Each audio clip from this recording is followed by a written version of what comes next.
Welcome to Business Minds. This week, we introduce you to Vishal Shrivastava, tech consultant at NTT Ltd, former engineer, teacher, chief of staff, and entrepreneur. He shows that a multi-disciplinary career path can take you a long way if you keep a growth mindset. You have to constantly be working on your business. The most important thing I learned in school, absolutely nothing. So all these things that we are seeing today of AI, a lot of that work has already been done in operations research. Don't forget to hit that subscribe button and enjoy the episode. Ready? Absolutely.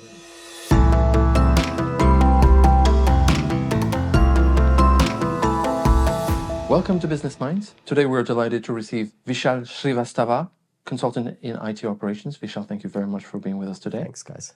So my first question is, can you please define your role in just a few words so our audience can understand a bit better what you do? Thanks, Arthur. So I'm a consultant at NTT Ltd.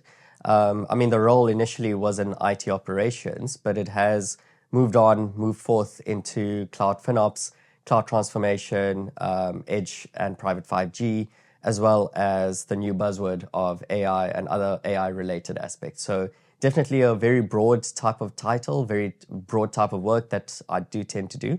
We're a very different and very diverse set of hats at any given time, but definitely working across the value chain and across very different, diverse aspects within the NTT business. Excellent. Thank you very much. We will dig into that a bit more later. Perfect. So first of all, we like to understand the background of our guests. So my first question is very simple. Where did you grow up and what kind of job were you dreaming to do as a kid? Sure. Yeah, it's a long-winded question, long-winded answer, really. My parents immigrated from India in 1992 to not Johannesburg, South Africa at the time, but to South Africa. And I grew up in Johannesburg, South Africa. We went to school there. We went to university, we as my sister and myself. And I ended up actually getting my first job in South Africa as well. And a lot of that just made me into who I am, and that's what got me here. Okay, and so what kind of job were you dreaming to do? Yes. Sorry, I was wondering which was the other question. I forgot. I think my first job, it's always been in the aspects of engineering or in the fields of engineering.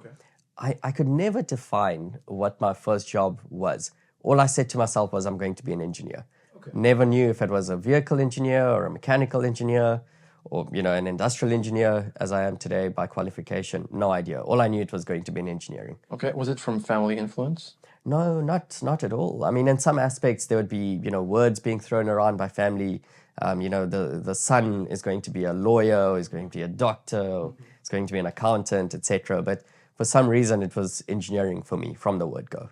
Okay. And so at a young age, were you already attracted by the world of IT, which you're a bit more an expert today? I think not necessarily by the world of technology and IT. I mean, I wasn't like Elon Musk or, the great tech giants taking apart machines and rebuilding them, etc.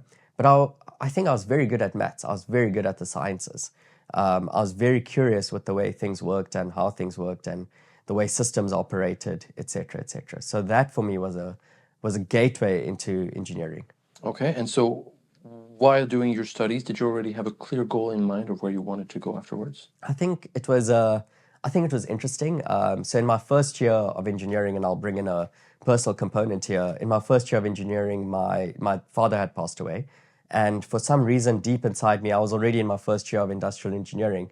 And something inside of me had said, by the age of 30, I'm going to be either the CEO or close to the CEO of a Johannesburg Stock Exchange listed business. So definitely along the lines of some aspects of leadership. I didn't know what the path would be. I had no idea what anything would look like, but all I knew is that this is where I want to go. Pretty good. And so now we'll dig more into your career path. So just to start, how did your career start? What was your first job, basically? Yeah, it's also quite an interesting journey. So in my matric year, so my grade 12 year, my final year of high school in Johannesburg, South Africa, this was 2009, I was given a scholarship or a bursary by a South African oil and gas business. It's still one of the biggest in the world at the moment. The name is Sasol. So I can't remember what it stands for, but they gave me a bursary. And my first job was to work at at a fertilizer plant at one of the Sasol businesses about 200 kilometers east of Johannesburg. that was my first job on the floor in the factory, working with a whole bunch of different people, etc. Yeah. Okay, excellent. And so after that, what was your career path? Can you give us the main steps, the key turning point of what your career has been? Yeah, sure. From that point to this. Sure. So I think I've been very lucky to have studied industrial engineering because it's a very broad field. So working at a plant level, in a fertilizer plant level, what was intriguing with Sasol at the time was Sasol had various aspects of chemical and business value chains. So within Sasol itself, there was a lot of opportunity to move, whether it was into mining, whether it was into performance chemicals, whether it was into base chemicals, whether it was into oils, whether it was into solvents, whether you wanted to go into projects. And I think the field that really caught my eye was a field called operations research. Okay.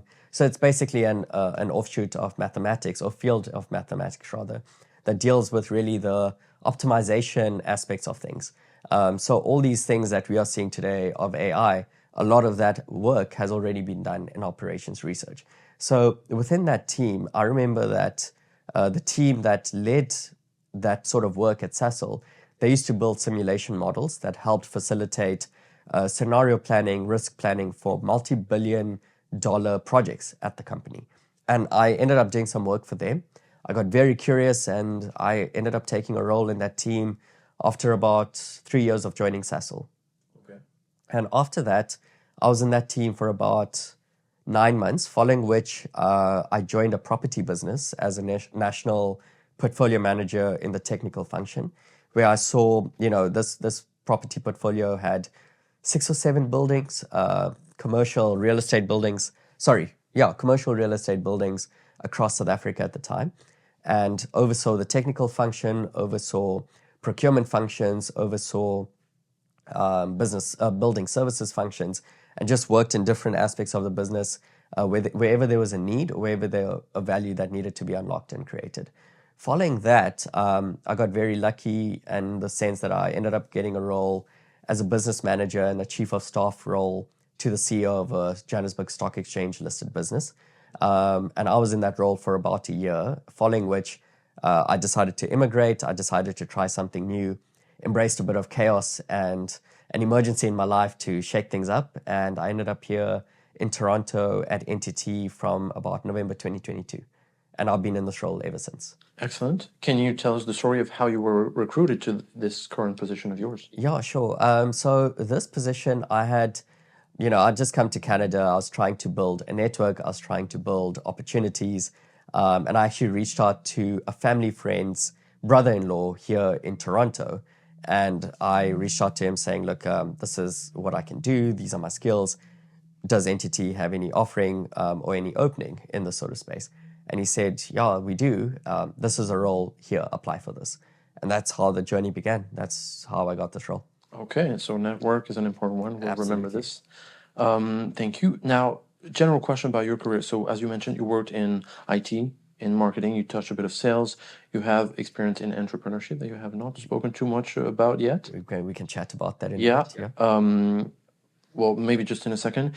And you've also been a teacher, if I'm correct. Correct, yeah. So while having an engineering degree, how were you able to navigate through all of these quite different sphere of business? And how easy do you think it is for someone to pursue such a path? And would you recommend it?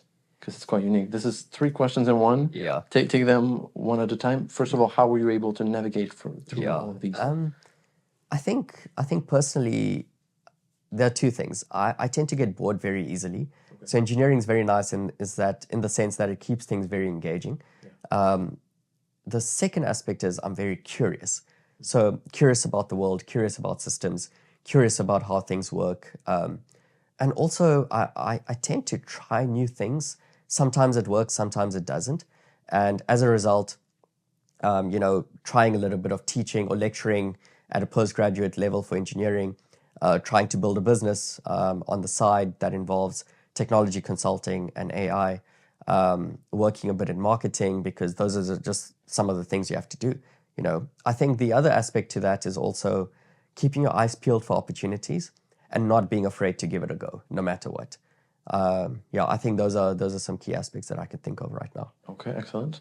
And maybe it's a good time. Can you tell us a little bit about your entrepreneurial experience? Yeah, sure. So entrepreneurship has never just come easily, nor has it been in my family. But my first entrepreneurship gig that I really tried was in probably 2016. I tried to establish an operations research firm in Johannesburg in South Africa. Ended up doing some work for a textile manufacturing business. But I just think I was quite scared and just made excuses, got busy with work, etc., etc., and never just really found time to give it a go. Never, more than that, I just think I never really made the time to give it a go. Since coming to Canada, more specifically here in Toronto, the city is incredible. There's so much going for it.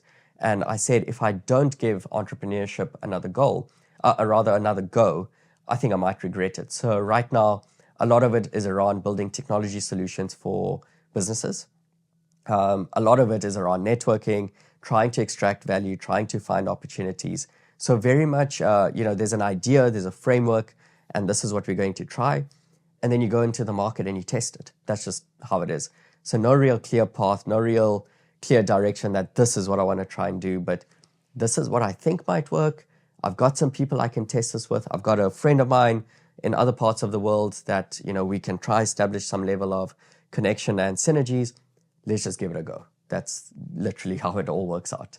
Okay, very good. And so with this very diverse path of yours, is this something you will recommend to maybe the younger professionals who are just started in your career? Because what we hear usually is to gain some stability first. What is your perspective on this? Yeah, I think it's interesting. I think it's very situational.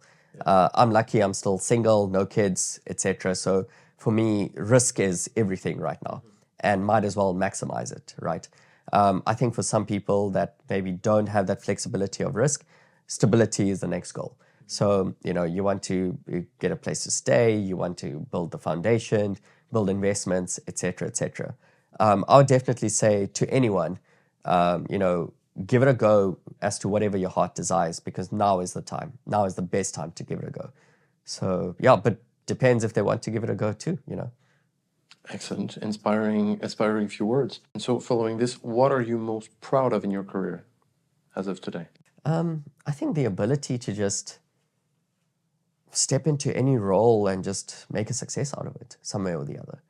Yeah, it doesn't have to be on anyone's terms or conditions, but how I deem it to be a success. I think that's always been some aspects that I'm proud of or accomplished, if that makes sense. Yeah, that's a very good way to look at it. And looking at the other half of the coin, what is the most difficult situation you ever had to face? And do you have any tips on how to get out of such situations? I think the most difficult stages was, for me personally, was between 2020 and 2022. First of all, it was obviously COVID, etc., but there had been aspects of personal turmoil and very necessary personal turmoil. I mean, none of this isn't said in a bad light. But that had obviously happened, which made me question certain aspects of myself, somewhat finding myself in a dream job, but not really liking it. Those are quite tough because, these are things you aspire to. These are things you work for your entire life. And once you get it, it feels like something's missing. I think the other thing was immigrating to Canada with virtually no job, no contacts, or very few contacts. People saying, they know someone here, they know someone there. But at the end, you're alone. You're completely alone. You have to figure this stuff out on your own. And sure, you've got some family around and, you're very grateful. And I'm very grateful to my family that allowed me to stay with them and figuring life out. But, just being alone and not knowing at which point you even begin. But I think the main thing is you just keep at it. You find a way to carry on. You reach out to people. You build a network. You have to just keep going. Even if you're in the downs, even just doing one thing a day just needs to be done. I think that's something that I find just keeps that drive going. Yeah. Very inspiring again. What are the most important skills you have acquired in your career? Yeah. I think the single most important skill is not necessarily, the technical skills and all that are a given, but I think the single most important skill is the ability to learn and relearn and unlearn and then learn again. And that aspect of being a lifelong student, I think has always been very helpful in a career for me. Okay, very good. Now, a new question on the perception people have of you at work. How do you think your coworkers/collaborators would perceive you and would describe you?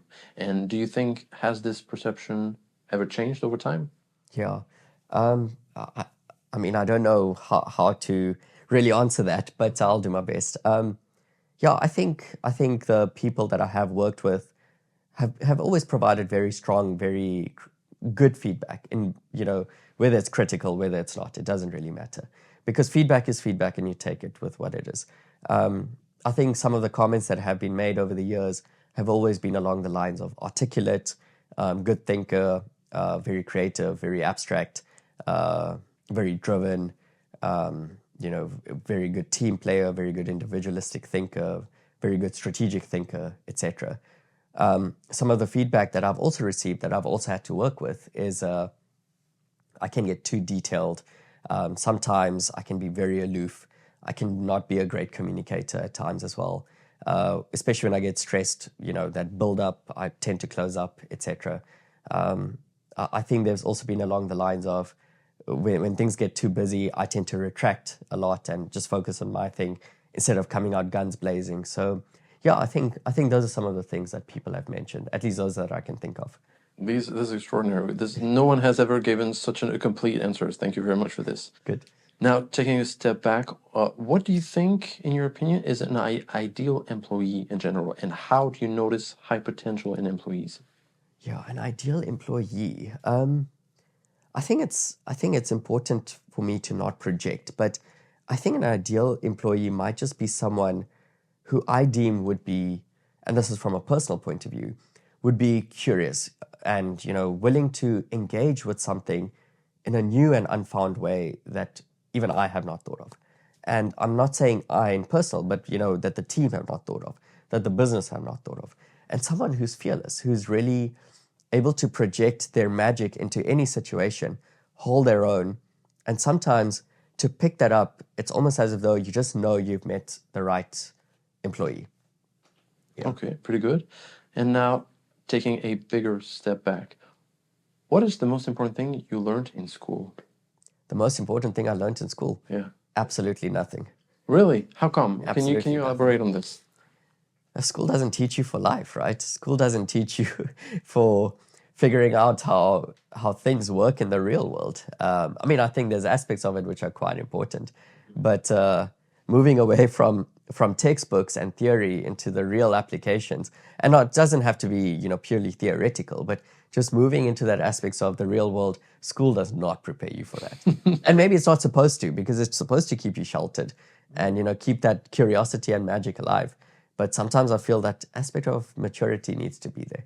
Okay. Do you think it's just something that you learned over time while working, or do you think schools could actually do something to put their students more sooner into the business, the work world? Yeah, I don't. I think having a childhood and aspects of schoolhood is very important. I think exposure to industry, exposure to academia, whatever the bigger world title or definition is, some exposure to that would be quite good. And maybe I'm speaking from a South African context, that too.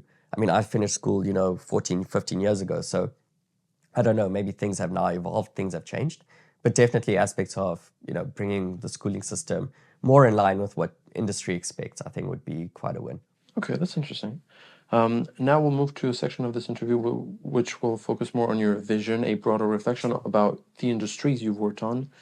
So first of all, going back to the world of IT, in your opinion, what are the main qualities that are required to pursue a career in IT? Sure. So I think a very strong technical understanding, a strong set of qualifications is very important. So whether it's, the diploma route and developing very strong hands-on keyboard type skills, whether it's programming or coding, whatever the case may be, that's very important. I think a background in computer science or engineering or mathematics or something along those lines in the STEM field definitely helps. So I think that's one aspect of it. I think finding the right start, finding the right type of businesses to do the right type of work would help as well. So whether that's in startups, whether that's in a multinational like NTT, and also being involved in technologies that are considered high growth. So whether that's cloud transformation, whether that's edge computing, whether that's AI, I think those sort of head starts are absolutely very critical. And I think with that is just the continuous learning and development of this within IT, I think is very important. Okay, you mentioned edge computing, is that what you said? Edge computing. Okay, can you define what that is for us? So edge computing is typically where you've got computations, calculations, activities taking on the edge of a cloud. So if you picture your cloud environment as a very, very broad network, edge computing is where a lot of that is happening closer to the edge so that it limits the time that those networks can engage with others, essentially. Okay, interesting. And so going a little bit further on this, you touched a little bit about like the softwares that exist, the programming skills, tools and stuff. What do you think are the most important ones to master if you want to enter this industry? Yeah, I mean, I think, and I think again, I think it's a very subjective answer. Depends who you would speak to. I think understanding and mastering Java would be very important. JavaScript, so web-based development becomes a lot easier. I think aspects of Python would be very good.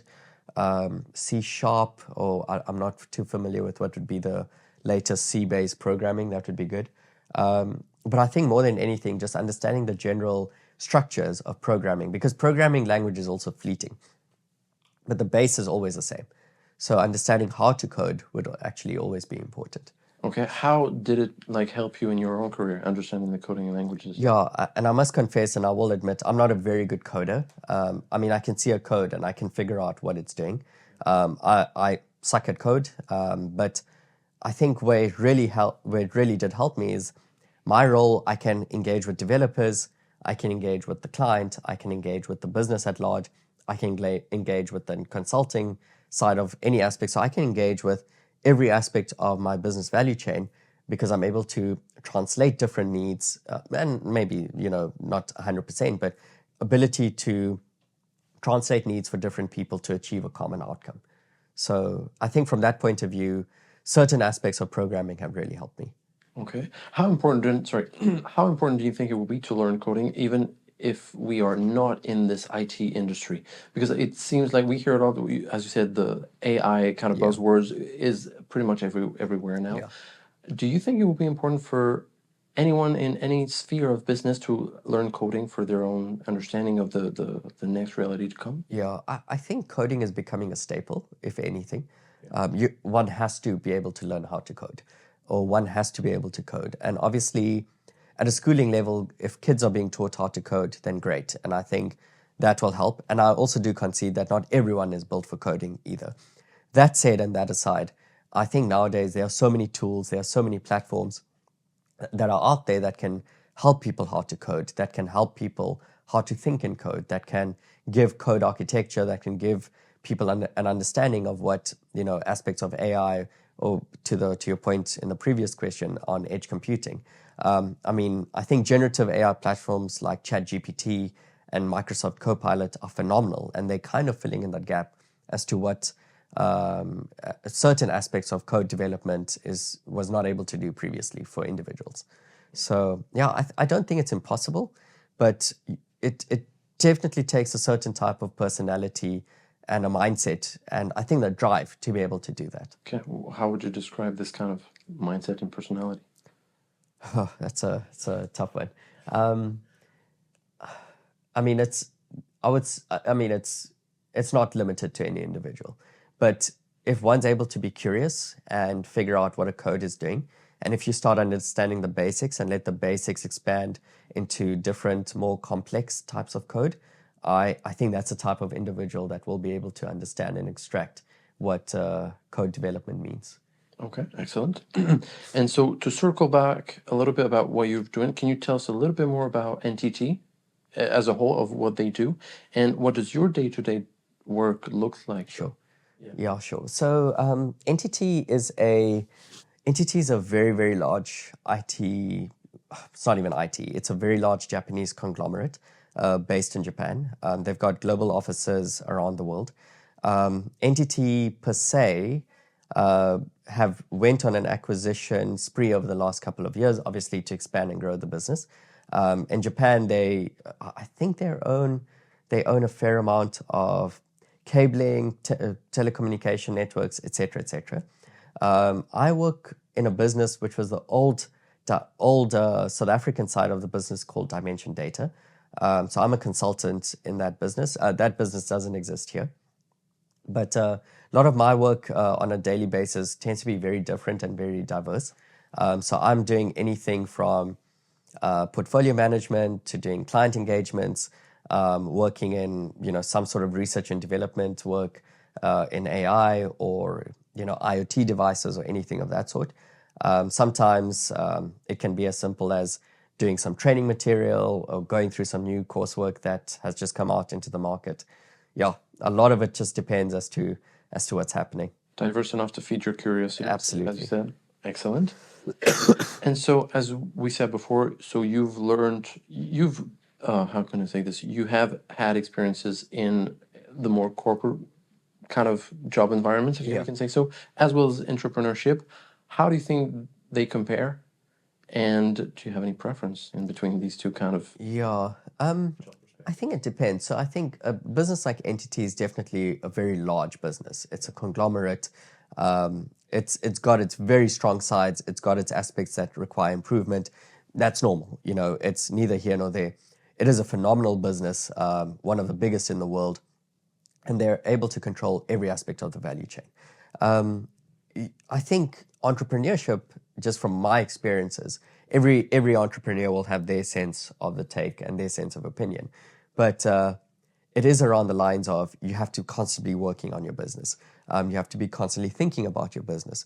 If you're the CEO of a business, you have to figure out ideas, marketing, capital raising, everything, everywhere, all at once. And a business like NTT, depending on where you sit within NTT, I think that same sort of mindset is also important because the world of technology is changing so quickly that you have to keep up to date. You have to find new offerings into the market. You have to take your offerings to your client management community and get them to think about new solutions constantly. So I would say it's not that much different, but definitely along the lines of, well, you have to keep growing, you have to keep at it, you have to keep being curious, you have to keep learning new things, and you have to keep evolving. That's the thing with technology and more specifically consulting, always be evolving. Okay. How do you personally stay up to date with everything that's evolving in technology? I literally, that's the way I do it. I'm always reading something or the other. Busy with some training courses right now. Networking within NTT with personal businesses as well. Constantly trying new things, and some of it works, some of it doesn't. You constantly have to try and find feedback, market feedback, individual feedback, whatever that looks like. So yeah, it's a lot of work. Sometimes some sleepless nights, but that's just nature of the game, and you do what you can. That's the reality of these. Excellent.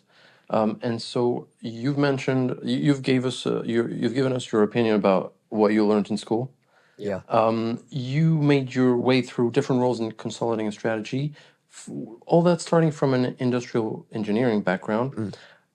How do you think studies matter in the pursuit and the construction of a career, based on your own experience? As in tertiary education, or sorry, studies like tertiary education. Yeah. I think it gives you the right start, if anything. It gives you the ability to think, gives you the ability to learn. So look, there are people out there people like Mark Zuckerberg that have never finished a degree, and I can't even remember where he went, but he didn't finish his undergrad, right? But he's obviously a different level of mind. There's no doubt in that. I think there are some people out there that exist like that, and that's completely okay. I think if anything, certain levels of tertiary education programs can give you a very good head start in your career, and it gives you the ability to build a very good base network. So you're able to leverage onto that and build your network and your growth using those two tools at your disposal. That's true. Very good. And so now looking at your international background, because you were born and raised in South Africa, now you've been living and working for a couple of years in North America. How do you think the culture, what are the most striking cultural differences that you've noticed? And how has it been like for you to change and discover these different environments? I think that's a good question. I mean, I think I got very lucky in the sense that I grew up in Johannesburg. Johannesburg is a very multiracial, very cosmopolitan, very diverse city. I went to a multiracial school. I had multiracial friends. And given the fact that this is South Africa, this was at a time where we were not that far apart from 1994, which is when South Africa had its first multiracial democratic elections. So I got very lucky in that sense. Toronto, specifically, I find it doesn't feel that much different. I feel it's very welcoming. It's very multicultural. It's very multi-diverse. I do find it very interesting, though, that there's a very strong technology scene here. People here are hustling, quote unquote. Everyone's trying to make it, which is, very good. Johannesburg is exactly the same. So I think from that point of view, I've never really found massive cultural differences. Obviously, this is a first world city. Things are working differently. I've never found it difficult to integrate. So I think from that point of view, I've never really found massive cultural differences and changes, apart from the fact that industry can be a bit different. Okay. And is there any further destination that you would like to discover in the future? Yeah, I mean, never say never. I think for now, Toronto is it. Look, I think there's still very strong links to Johannesburg. I don't think that will disappear anytime soon. I think there's some work that's being uncovered with NTT globally. I think there's work that I'm very curious on, that I'm busy working on in East Africa. So, there's all of that stuff happening. But I think, let's see. I'm very difficult to say where the next city or where the next journey would be. So, yeah, let's see. Excellent. Now, taking a step back again, what is the best piece of advice you've ever received? And would you give the same piece of advice to your 20-year-old self? Yeah, I think the best piece of advice, I can't remember, but I remember someone telling me, just start and figure it out. And honestly, if I could give that advice to my 20-year-old self, I would definitely do that as well. No one has it figured out. You don't even know where you're going. You as in me at the time. Even till today, I don't know which direction I'm going in sometimes. But there's an idea, run with it, see what happens. Zero fear, all risk, just take it and go. Excellent. Did you have any other valuable advices from managers or so? Yeah, I mean, I think there's always been people that have played a very strong role along the lines. I mean, I remember my CEO at the time even said, and I used to struggle with aspects of confidence, but my CEO at the time, she even said, Vish, you've got everything that it takes to be a great success of yourself. Find a way to make that happen. So it's always the right type of decisions, rather the right type of statements that have been provided. At the end of the day, I'm the master of my own fate and destiny, and I've got to walk that path. Excellent. Do you have a favorite book or so that inspires you in the same direction? I think spiritual texts like the Bhagavad Gita, which is a Hindu text, the Bhagavad Gita. It's a very old discourse around. It's called the Song of God, but it's not a religious text, and I'd say it's more esoteric, if anything. I mean, Einstein even read the Bhagavad Gita, and he referred to the Bhagavad Gita as probably the best text that's ever written. So I think that's always served as a source of inspiration. I'm busy reading a Jewish mystic text called the Kabbalah, which is also really serving its form of boundless inspiration at the moment. So those are my two books that I'd say are really quite inspiring. Very interesting. Thank you for this. Sure. We're moving to the last few questions of this interview already. Number one, what do you have left to accomplish? Lots of things to accomplish at NTT. That's one thing. And to establish my own business at some point. Or not establish, but really just let this thing grow, let it expand in whatever form it needs to. I have not defined it. I have not said anything about it. I say keep building, let it grow, see what happens. Okay. You seem to have a lot of self-awareness in that regard. What would you say is your personal mission from now on in your career and maybe beyond? Yeah, I think, I mean, this is going to sound all airy-fairy and floaty, but I think adding value to humanity through technology, I think that would be my personal vision. And maybe it's not even technology. I think sometimes it's just adding value to humanity in some way. I don't know if that's done through a business. I don't know if that's done through, sports. I've got no idea. But I think keeping that thread and using that thread on a daily basis, I think that's my personal mission. I'd say that's my personal mission. Very good. And how would you like to be remembered by your coworkers or collaborators once you retire? Oh, the guy that ran every day. The guy that ran every day. Excellent. Now, if you could have a private meeting with someone, dead or alive, who would that be? I don't really have anyone that I'd really like to speak to. Really? Yeah, really, no one that really sticks out at this stage. Okay. Yeah, nothing specific. I mean, it would always be, now that I think about it, it might actually always be nice to speak to someone like Sardar Vallabhbhai Patel. He was an Indian politician just after the independence movement in India. I've read some of his books or books on him, and I've always found him to be a very elusive and very interesting character, but someone very determined, very focused, and very, very intriguing to really get India. At the time, India was very, very disjointed, and he's the one that single-handedly brought it together. So definitely someone like him to understand how did he make it all happen, what sacrifices did he have to do, what was his vision, how was all of this made possible. I think that would be, if anyone, that would be the person I'd like to speak to. Excellent. And final question of this interview, what can we wish you for the future? If you can wish me good health and the ability and the will to run every day, I'll be very happy. That is my enabler. That is my happy place. That's where ideas and good stuff comes from. So that would be awesome. That's what we wish you then. Thank you very much. Awesome. Thank you very much, Vishal. This was Vishal Shrivastava on Business Minds. Thank you very much. Good. Thanks, guys. FinOps and AI. What's FinOps? Is it Financial operations.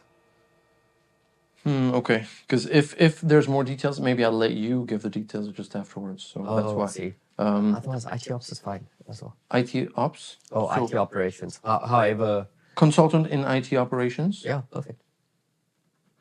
We'll do that then.